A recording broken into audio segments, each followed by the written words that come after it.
Episode 166-170. Tentu saja, Jian Xinger hanya menggoda Bai Qingchen, tapi dia tidak menyangka dia akan mulai menangis. Melihat mata Bai Qingchen yang berkaca-kaca, Jian Xinger tiba-tiba teringat pada kakaknya sendiri. Ketika kakak laki-lakinya masih kecil, dia akan mengikuti di belakangnya setiap hari dan meminta permen. Dia sering menggodanya dan mengatakan bahwa jika dia tidak mendengarkannya, dia akan menjualnya, maka dia akan mulai menangis dengan menyedihkan. Setelah dia meninggal secara tragis, tidak ada lagi yang mengganggu Jian Xinger. Jika kamu berhenti menangis, aku akan memberimu hadiah kecil nanti, kata Jian Xinger kepada Bai Qingchen. Ketika Bai Qingchen mendengar ini, dia segera berhenti menangis dan mengedipkan matanya yang besar ke arah Jian Xinger. Baiklah, aku tidak akan menangis lagi. Anda harus menepati janji Anda. Jian Xinger tidak bisa menahan tawa ketika dia melihat betapa cepatnya ekspresinya berubah. Sang Guanding memperhatikan kelembutan di matanya, jadi dia berkata sambil tersenyum, "Jika kamu menyukai anak-anak, ayo kita punya anak saat kita menikah nanti." Jian Xinger memuntahkan seteguk teh. Apakah kamu sudah gila? Apa yang dia maksud? Bisakah seorang anak dilahirkan begitu saja? Lagi pula, kenapa dia punya anak bersamanya? Sang Guanding mengangkat bahunya. Lagi pula, kamu harus menikah denganku cepat atau lambat. Jian Xinger benar-benar tidak tahan lagi. Jadi dia berdiri dan meninggalkan aula. Sang Guanding menatap punggung Jian Xinger saat dia pergi, dan senyuman perlahan muncul di wajahnya. Jian Xinger baru saja kembali ke kamar tidur ketika ponselnya berdering. Itu adalah telepon dari Hou Junlai. Jian Xinger membeku, tapi dia masih mengangkat teleponnya. "Xinger, jika kamu tidak sibuk, ada sesuatu yang ingin kukatakan padamu," kata Hou Junlai dengan nada lembut. "Maaf, aku cukup sibuk." Jian Xinger menolak tanpa ampun. "Tunggu, izinkan aku menanyakan sesuatu padamu." Hou Junlai berhenti. "Apakah kamu mengirim seseorang untuk membunuh Hou Cheng?" Jian Xinger tercengang. Mengapa Hou Junlai menanyakan hal ini? Apakah dia mengetahui sesuatu? "Mari kita bertemu. Banyak yang ingin kukatakan padamu," kata Hou Junlai. "Mari kita bertemu di Island Cafe." Setelah Jian Xinger menutup telepon, dia menarik napas dalam-dalam. Dia berpikir bahwa dia telah menangani dampak kematian Hou Cheng dengan sempurna, jadi dia benar-benar tidak tahu dari mana Hou Junlai mendapatkan berita ini. Untuk memverifikasinya, Jian Xinger memutuskan untuk pergi ke Island Cafe dan berbicara secara pribadi dengan Hou Junlai. Setengah jam kemudian, mobil Jian Xing berhenti di pintu masuk Island Cafe. Begitu dia membuka pintu dan keluar dari mobil, dia melihat Hou Junlai menunggu di depan pintu. Hou Junlai mengenakan sweater krem dan dia tersenyum pada Jian Xinger saat dia berdiri di bawah sinar matahari. Jian Xinger tidak bisa menahan diri untuk tidak menjadi linglung. Dia sangat familiar dengan sweater yang dikenakan Hou Junlai. Itu adalah hadiah yang dia berikan padanya pada ulang tahun pernikahan pertama mereka. Saat itu, Nyonya Hou hanya memberinya 1.000 yuan sebulan untuk biaya hidup, tetapi dia harus mengeluarkan biaya total 1.500 yuan untuk membeli sweater ini. Hou Junlai sangat senang saat menerima sweater ini. Keduanya bahkan berfoto bersama dan mengunggahnya ke media sosial.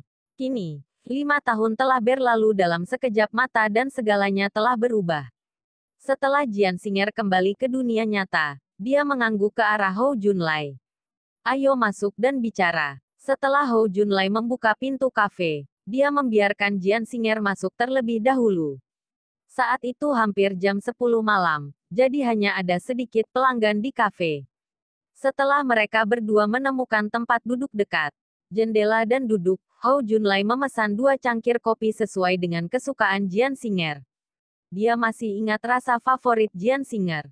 Setelah pelayan pergi, Hou Junlai tersenyum dan berkata, "Kami datang ke sini untuk merayakan hari kami mendaftarkan pernikahan kami." Setelah bertahun-tahun, tempat ini tidak berubah sama sekali. "Apakah begitu? Saya tidak ingat," kata Jian Xinger dengan tenang. Namun, bagaimana mungkin dia tidak mengingatnya? Dia hanya tidak ingin membicarakan masa lalu. Sejak Hou Junlai memaksanya bercerai meski sudah bertahun-tahun menikah, tidak ada yang perlu mereka bicarakan. Melihat Jian Singer mengabaikannya, hati Hou Junlai sakit. Singer, apakah kamu masih marah padaku? Saya tahu saya salah. Bagaimana aku bisa menyerah begitu saja pada hubungan kita selama bertahun-tahun? Hou Junlai tersedak oleh isak tangisnya sambil berkata, aku tidak berani mencoba memenangkanmu kembali lagi. Aku hanya ingin berada di sisimu. Saya lega melihat Anda baik-baik saja. Ini adalah pertama kalinya Jian Singer melihat sisi rapuh Hou Junlai. Dulu, saat mereka berdua bersama, dia sangat mendominasi. Kini setelah keduanya bercerai, ia justru menitikkan air mata penyesalan. Jian Singer tidak tersentuh, dia hanya merasa itu ironis. Saya tidak butuh ditemani siapapun. Jangan menyebutkan masa lalu lagi. Saya bahkan tidak mengingatnya, kata Jian Singer sambil tersenyum. Hou Junlai menatapnya dengan bingung dan tidak bisa berkata apa-apa. Jika Anda memanggil saya ke sini hanya untuk mengatakan ini, maka saya tidak akan menemani Anda lagi, Tuan Hou. Jian Singer berdiri untuk pergi. Tidak bisakah kita berteman? Hou Junlai bertanya. Saya tidak punya kebiasaan berteman dengan mantan suami saya. Bisakah Anda langsung ke intinya sekarang? Jian Singer berkata dengan dingin. Baiklah. Hou Junlai tidak berani mengatakan apapun dan langsung ke pokok permasalahan. Setelah kamu meninggalkan rumahku, aku berencana pergi ke perusahaan, tapi aku melihatmu mengemudi di belakang rumah Hou Cheng. Saya tidak menganggapnya serius saat itu, tetapi kemudian, saya mendengar bahwa Hou Cheng meninggal secara tragis di jalan. Hou Junlai melanjutkan, saya tidak bermaksud apa-apa. Aku hanya penasaran, jadi aku bertanya padamu. Ekspresi Jiansing tetap tenang saat dia berkata, saya tidak mengirim siapapun untuk membunuhnya. Apakah Anda percaya atau tidak, itu terserah Anda. Pada saat itu, saya melihat dia terlihat terganggu, jadi saya mengikutinya sebentar karena saya takut dia akan mengambil tindakan terlalu keras. Kemudian, ketika saya melihat bahwa dia tidak mempunyai niat untuk bunuh diri, saya pergi. Hou Junlai mengangguk. Aku percaya padamu. Sebenarnya masih banyak hal yang tidak masuk akal, tapi dia tidak bertanya terus. Karena Jian Singer mengatakan bahwa kematian Hou Cheng tidak ada hubungannya dengan dia, dia mempercayainya. Karena kita sudah selesai membicarakan bisnis, aku akan pergi sekarang. Jian Singer berdiri dan bersiap untuk pergi. Oke, Hou Junlai mengikuti di belakangnya dan mereka berdua meninggalkan kafe. Setengah jam kemudian, Jian Singer kembali ke Central Residence. Saat dia masuk, dia melihat Sang Guanding menunggu di aula. Ketika dia melihatnya masuk, dia meraih lengannya dengan cemas. Cepat dan lihat, ada yang salah dengan King Chen. Jian Singer tidak punya waktu untuk bertanya lebih jauh dan buru-buru berlari ke kamar. Setelah membuka pintu, dia melihat Bai King Chen terbaring di tempat tidur dengan wajah pucat. Pengawal di belakangnya menghela nafas lega saat dia melihat Jian Singer. Jian Singer dengan cepat melangkah maju dan mulai memeriksa denyut nadi Bai King Chen. Ketika dia mencoba merasakan denyut nadi Bai King Chen, dia mengerutkan kening. Kondisi Bai King Chen sangat aneh, denyut nadinya normal, seperti orang biasa. Namun, jika diamati dengan cermat, mereka akan menemukan ada yang aneh dengan denyut nadinya yang tampak normal. Seluruh tubuhnya seperti es batu yang bisa bernafas, dan darah di tubuhnya hampir tidak mengalir. Ini adalah pertama kalinya Jian Singer melihat denyut nadi yang aneh. Namun, dia yakin bisa menyembuhkannya. Apakah kondisi Tuan Muda serius?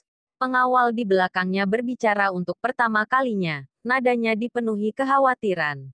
Tatapan Jiansing melewatinya. Jangan khawatir, tidak ada penyakit di dunia ini yang tidak dapat saya obati. Ketika pengawal wanita itu mendengar ini, dia tampak curiga. Dia masih tidak mempercayai Jian Singer. Jian Singer sedang tidak ingin menjelaskan terlalu banyak padanya dan dia mulai melakukan akupuntur pada Bai King Chen. Tindakan halus Jiansing mengejutkan pengawal wanita itu.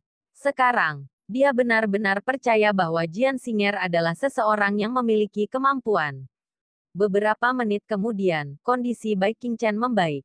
Jian Singer berhenti melakukan akupuntur dan menulis resep untuk pengawal wanita tersebut. Ikuti resep ini untuk mendapatkan obat bagi tuan muda Anda. Saya jamin dia akan pulih dalam waktu seminggu. Pengawal wanita itu mengangguk dan buru-buru berlari keluar membawa resepnya. Setelah pengawal wanita itu pergi, Jian Xinger menutupi Bai Qingchen dengan selimut dan kembali ke kamarnya. Kemudian, dia mengambil daftar pembunuh di meja samping tempat tidur. Dalam daftar yang diberikan Shen Qiang padanya, ada 8 pembunuh. Hao Cheng dan Guo Yongji sudah mati, jadi tersisa 6 orang. Jian Xinger berencana untuk menyingkirkan 6 orang ini secepat mungkin. Jika ini terus berlanjut, sulit untuk menjamin pihak lain tidak akan curiga dan bersembunyi. Pada saat itu, akan sulit menemukannya lagi. Namun ke-6 orang ini berasal dari berbagai kalangan. Ada seorang ketua sebuah perusahaan tercatat, seorang pemulung pengembara, dan bahkan seorang guru sekolah. Semua identitas ini adalah penyamaran yang mereka gunakan di depan orang lain. Semua tangan mereka berlumuran darah. Hanya Shen Qiang yang bisa mengumpulkan orang-orang ini. Sepertinya dia harus mencarinya lagi. Setelah mengambil keputusan, Jian Xinger langsung pergi ke rumah sakit kedua Siti keesokan harinya. Hao Cheng dan Guo Yongji sudah mati. Aku membutuhkanmu untuk membantuku mengumpulkan 6 orang yang tersisa. Aku ingin menghadapinya sekaligus. Jian Xinger sedang tidak ingin berbasa-basi, jadi dia langsung ke pokok permasalahan ketika dia melihat Shen Qiang. Shen Qiang terkejut. Saya tahu Anda memiliki kemampuan untuk membunuh mereka, tetapi saya tidak menyangka Anda akan bertindak begitu cepat. Tampaknya bekerja sama dengan Anda adalah pilihan yang tepat. Ini sedikit merepotkan, tapi jangan khawatir. 11 pasti melakukan yang terbaik untuk membantumu. Jian Xinger mengangguk. Kalau begitu aku akan menunggu kabar baikmu. Shen Qiang memang sangat cepat. Sehari kemudian, dia menelepon Jian Xinger. Nona Jian, saya menemukan 6 orang itu, tetapi saya harus memberitahu Anda tentang hal lain. Beritahu saya, ada seseorang bernama, saudara ke-6, di antara para pembunuh. Dia diam-diam mengikuti mantan suamimu, Tuan Hou Junlai. Apakah Anda membutuhkan saya untuk mengirim seseorang untuk melindunginya secara rahasia? Shen Qiang bertanya. Tidak perlu. Kumpulkan ke-6 pembunuh itu sesegera mungkin. Saya ingin memutuskan simpul Gordian, kata Jian Xinger. Baiklah, kita bisa mengambil tindakan malam ini. Shen Qiang berkata, saya memberi mereka misi rahasia atas nama organisasi. Kita akan bertemu di Crown Hotel jam 10 malam ini. Oke, terima kasih. Jian Xinger berkata sambil berpikir, setelah aku membunuh mereka semua, aku akan membantumu menangani keluarga Shen. Jangan khawatir. Setelah menyelesaikan masalah di City, dia akan pergi ke Demon City dan membalaskan dendamnya. Ini adalah sesuatu yang sudah lama mereka sepakati. Aku akan pergi ke sana nanti juga. Shen Qiang berkata, mereka biasanya sangat berhati-hati. Jika saya tidak ada di sana, saya khawatir mereka akan menyadari ada yang tidak beres. Pada pukul 9 malam, Shen Qiang masuk ke mobil Jian Xinger dan mereka berdua pergi ke Crown Hotel bersama. Jian Xinger mengemudi dengan sangat cepat, dan mereka berdua tiba di pintu masuk Crown Hotel dalam waktu kurang dari setengah jam. Masih ada lebih dari 20 menit sebelum waktu yang disepakati. Setelah mereka tiba di kamar pribadi yang telah mereka pesan sebelumnya, Jian Xinger dan Shen Qiang mengambil tempat duduk mereka dan menunggu 6 orang itu tiba. Nona Jian, Anda benar-benar yakin tidak ingin membawa senjata apapun? Shen Qiang berkata dengan ragu-ragu. Bagaimanapun, mereka adalah pembunuh terbesar di negara ini. Saya tidak memerlukan senjata apapun untuk menghadapinya. Aku sendiri sudah cukup. Nada suara Jian Xinger tenang tapi tegas. Dia berani mengatakan ini karena dia sangat percaya diri. Ketika hampir pukul 10, mereka berenam tiba di kamar pribadi satu demi satu. Mereka melirik Shen Qiang, tetapi tidak mengatakan apapun saat mereka duduk. Ketika kakak ke-6 melihat Jian Xinger, dia segera menjadi lebih waspada. Shen Qiang, bukankah kamu mengatakan bahwa kamu akan mengambil tindakan? Mengapa kamu membawa seorang wanita ke sini? Hati-hati dengan kata-katamu. Dia anggota baru organisasi ini, jawab Shen Qiang dengan cemberut.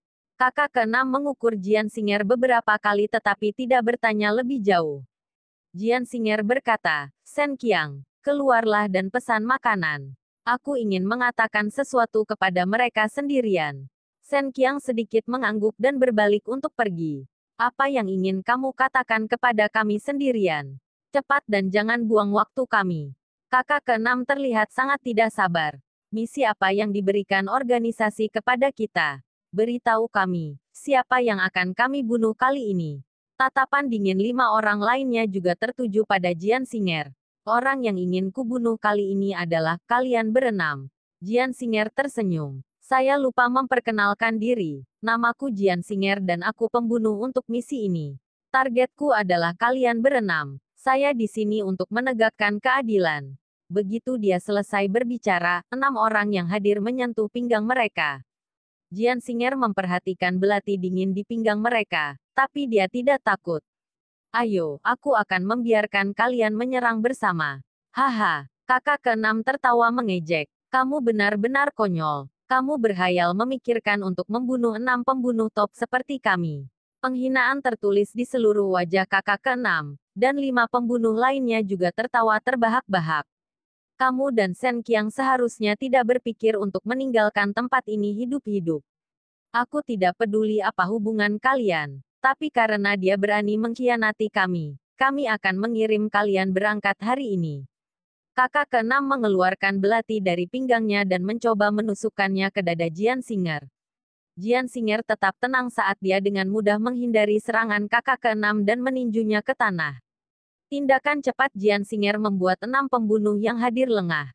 Mereka benar-benar tercengang. Wanita berpenampilan lemah ini sebenarnya memiliki kekuatan tempur yang mengesankan. Jika dia bergabung dengan organisasi tersebut, dia pasti akan menjadi pembunuh bayaran paling populer. Pada saat ini, di koridor hotel, Shen Qiang mondar-mandir dengan gugup sambil merasa semakin tidak nyaman. Baru saja, ketika dia mendengar suara perkelahian datang dari dalam ruangan, dia tahu bahwa Jian Xing'er sudah mulai menyerang. Meskipun dia telah lama melihat keterampilan luar biasa Jian Xing'er, Shen Qiang tidak bisa tidak khawatir jika dia menghadapi 6 ahli sendirian. Jika Jian Xing'er mati, tidak ada yang bisa membalaskan dendamnya. Setelah memikirkannya, Shen Qiang mendorong pintu kamar dan masuk sambil memegang belati di tangannya dengan erat. Ketika dia masuk dan melihat segala sesuatu di depannya, dia benar-benar tercengang. Keenam pembunuh terkenal itu semuanya tergeletak di tanah. Selain kakak keenam, yang dadanya masih naik turun dengan lemah, yang lainnya semuanya tewas. Shen Qiang tidak bisa menahan diri untuk tidak mendecakkan lidahnya. Hanya 1 menit sejak dia mendengar suara perkelahian dan membuka pintu. Dengan kata lain, Jian Xing'er telah membunuh 5 ahli tak tertandingi dalam 1 menit. Meskipun dia telah melihatnya dengan matanya sendiri, Shen Qiang tidak bisa tidak meragukannya. Dia berbalik dan menutup pintu kamar. Setelah menguncinya, dia melihat ke arah kakak keenam, yang masih bernapas dan mau tidak mau bertanya kepada Jian Xing'er, mengapa kamu tidak membunuhnya juga? Membiarkannya hidup-hidup akan menimbulkan masalah di masa depan. Ada hal lain yang ingin kutanyakan padanya. Jian Xing'er menendang kakak keenam dan bertanya, mengapa kamu mengikuti Hou Junlai? Apakah pembunuhmu mempunyai dendam terhadapnya? Atau apakah seseorang mempekerjakanmu untuk membunuhnya? Karena kesakitan, dahi kakak keenam sudah berlumuran keringat dan napasnya sesak, namun dia mengertakkan gigi dan tetap diam. Melihat ini, Jian Xing'er tidak mau membuang-buang napas. Dia mengambil jarum perak dan memasukkannya ke titik akupunturnya. Seluruh tubuh kakak keenam mengejang, dan dia tidak bisa menahan tangis kesakitan. Shen Qiang dapat dengan jelas melihat bahwa kakak keenam tidak dapat bertahan lebih lama lagi. Kakak keenam telah menerima pelatihan intensitas tinggi di organisasi pembunuh sejak dia bisa mengingatnya, jadi perkelahian kecil biasa tidak cukup untuk membuatnya begitu sengsara. Tidak ada seorang pun yang menaruh dendam terhadap Hou Junlai, dan tidak ada seorang pun yang ingin membunuhnya. Itu, kakak keenam akhirnya tidak tahan lagi dengan rasa sakitnya dan berkata dalam satu tarikan napas, ibunya mempekerjakan kami untuk mengikutinya. Sebenarnya, dia hanya ingin tampil di depanmu, karena dia ingin kamu menikah lagi dengan Hou Junlai. Ibu Hou Junlai membayar seorang pembunuh untuk mengikuti putranya. Apakah kau berbohong padaku? Jian Xing'er merasa skeptis. Aku mengatakan yang sebenarnya, kata kakak keenam dengan jujur.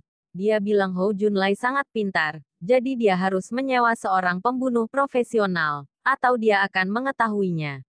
Jian Singer tidak bisa menahan cibiran. Nyonya Hou benar-benar hebat. Untuk melawannya, dia bahkan tidak melepaskan putranya. Namun, sekarang dia tahu bahwa Hou Junlai tidak lagi dalam bahaya. Dia merasa lega. Meski keduanya sudah berpisah, dia tidak bisa melihatnya jatuh dalam bahaya. Dia bertanya dengan ketakutan, "Saya sudah memberitahu Anda semua yang Anda minta. Bisakah kamu melepaskanku sekarang?" Dia terbiasa hidup di tepi jurang, tapi ini adalah pertama kalinya dia benar-benar merasakan ketakutan. "Kapan aku bilang aku akan melepaskanmu?" Jian Singer tersenyum, tapi matanya dipenuhi rasa dingin.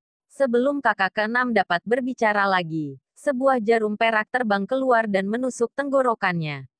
Detik berikutnya, kepala kakak keenam terkulai dan dia berhenti bernapas. Tak satu pun dari 6 pembunuh yang selamat. Bersihkan akibatnya. Aku akan menunggumu di dalam mobil. Jian Singer mengambil tisu basah di meja makan dan menyeka tangannya. Sebelum berbalik meninggalkan ruangan, 5 menit kemudian, sebuah van abu-abu perak berhenti di samping Crown Hotel. Setelah pintu dibuka dari dalam, lebih dari 10 orang berpakaian hitam dengan cepat masuk melalui pintu belakang Crown Hotel. Orang-orang berbaju hitam ini semuanya mengenakan sarung tangan dan membawa kotak peralatan di tangan mereka. Setengah jam kemudian, pria berbaju hitam ini keluar dari hotel dengan membawa kantong plastik hitam di masing-masing tangan. Setelah kantong plastik dilempar ke bagasi van, mereka menghilang di malam hari seperti hantu. Tidak lama kemudian, Shen Qiang keluar dan duduk di kursi penumpang Jian Singer. Jian Singer bertanya, "Siapa orang-orang ini?" "Mereka bertugas membersihkan sampah. Semua orang menyebut mereka pemulung." Shen Qiang berkata, "Jangan khawatir, mereka sangat profesional, jadi tidak ada yang akan menemukan apapun. Segala sesuatu tentang sampah ini akan dihapuskan dari CCTV mulai malam ini dan seterusnya. Bahkan organisasi pembunuh tidak akan dapat menemukan petunjuk apapun." Jian Singer cukup puas. Dia tidak menyangka Shen Qiang bisa diandalkan. Jian Singer bertanya dengan rasa ingin tahu, apakah tim pemulung ini memiliki benteng di kota lain? Ya, Shen Qiang mengangguk sambil berkata, mereka memiliki benteng di semua kota di negara ini. Selama pelanggan menghubungi kantor pusat perusahaan mereka, kantor pusat akan mengirim orang ke lokasi acara dari terdekat.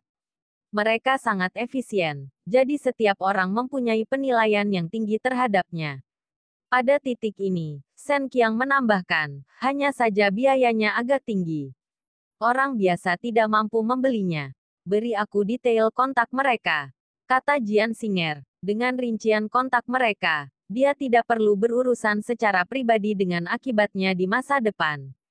Oke, Shen Qiang mengirimkan nomor di teleponnya ke Jian Singer. "Nona Jian, ada sesuatu yang ingin kukatakan padamu. Bagaimana kalau kita mencari tempat untuk duduk dan mengobrol?" "Oke." Jian Singer memutar mobilnya dan pergi ke kafe terdekat. 5 menit kemudian, mereka berdua masuk ke kafe. Setelah memesan, Shen Qiang duduk di sofa di seberang Jian Singer. "Nona Jian, sekarang setelah Anda membersihkan semua pembunuh di CCTV, saya akan memberi Anda daftar pembunuh yang tersisa yang tersebar di seluruh provinsi iblis." Jian Singer sedikit mengernyit. "Kau tahu bukan hanya ini yang kuinginkan. Aku ingin mengetahui sarang mereka agar aku bisa memusnahkan mereka semua sekaligus. Nona Jian, saya perlu waktu untuk menyelidikinya." Shen Qiang berkata, "Sebelumnya, saya harap Anda dapat membantu saya menghancurkan keluarga Shen. Hanya dengan begitu saya dapat membantu Anda menyelidiki markas besar organisasi pembunuh tanpa gangguan apapun." "Apakah kamu mengancamku?" Ekspresi Jianxing menjadi dingin. "Apakah kamu tidak takut aku akan membunuhmu?" "Tentu saja aku takut." Shen Qiang mengeluh dengan lembut, "Tetapi saya tidak punya pilihan lain. Saya tidak sabar lagi. Selain itu, kamu tidak akan membunuhku. Jika kamu membunuhku, kamu tidak akan bisa mengetahui semua nama pembunuh dan sarang organisasinya. Anda sudah lama mencarinya. Anda tidak akan membiarkan usaha Anda sia-sia." Jian Xing'er menyesap kopinya. Shen Qiang memang orang yang cerdas.